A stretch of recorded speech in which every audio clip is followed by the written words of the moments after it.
बवाल निकली ये हसीना, ईरान के लिए करवा रही थी बमों की डील। शमीम का खेल ऐसा कि अमेरिका की धरती से ही घातक हथियारों की सप्लाई का जाल बिछाया और वहीं हथियार आगे चलकर अमेरिका के खिलाफ इस्तेमाल होने का खतरा खड़ा कर दिया।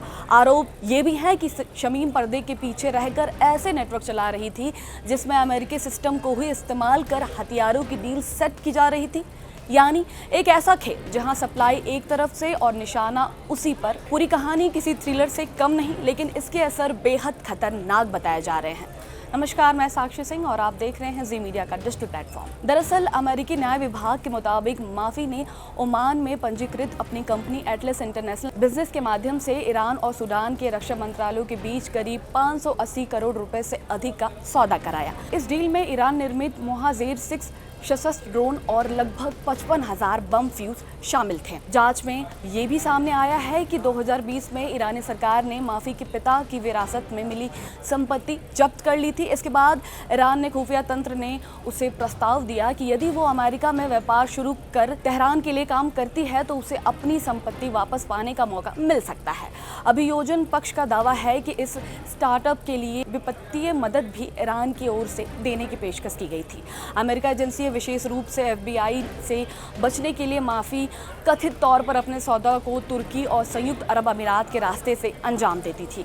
वो बार बार इस्तांबुल की यात्राएं करती थी जहां हथियारों की शिपमेंट को लीगल रूप देने की कोशिश की जाती थी। नवंबर 2023 में उसे तुर्की के बड़े कारोबारी के समूह के साथ देखा गया था, जहां उसका परिचय अमेरिका से आई करीबी सहयोगी के रूप में कराया गया था।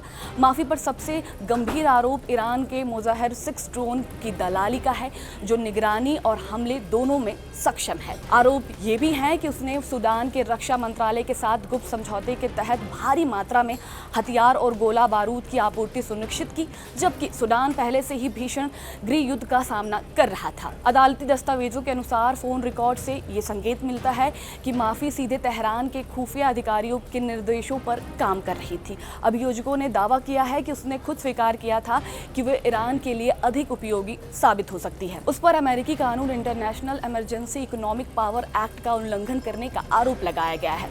गिरफ्तारी के दौरान माफी ने आरोपों से इनकार किया है और कहा है कि उसने अमेरिका में ईरान के लिए कोई जासूसी नहीं की है। हालांकि जांच एजेंसियों का कहना है कि उपलब्ध सबूत उसके खिलाफ मौजूद है।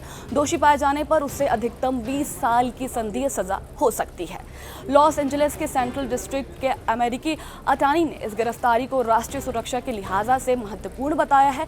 उनका कहना है कि बिना किसी लीगल लाइसेंस के इतने बड़े पैमाने पर हथियारों के सौदा करना बेहद खतरनाक था। ये मामला ये भी दिखाता है कि किस तरह अंतर्राष्ट्रीय प्रतिबंधों को दरकिनार करने के लिए आधुनिक नेटवर्क और लाइफस्टाइल का इस्तेमाल किया जाता है। जहां एक और माफी की सोशल मीडिया लाइफस्टाइल लग्जरी जीवन शैली दर्शाती थी, वहीं दूसरी ओर एनक्रिप्टेड प्लेटफॉर्म पर हथियारों के सौदे पर बातचीत हो रही थी। उसे जल्द ही लॉस एंजलिस की अदालत में पेश किया जाएगा। इसी बीच सूडान में जारी गृह युद्ध ने पहले ही भारी तबाही मचाई है।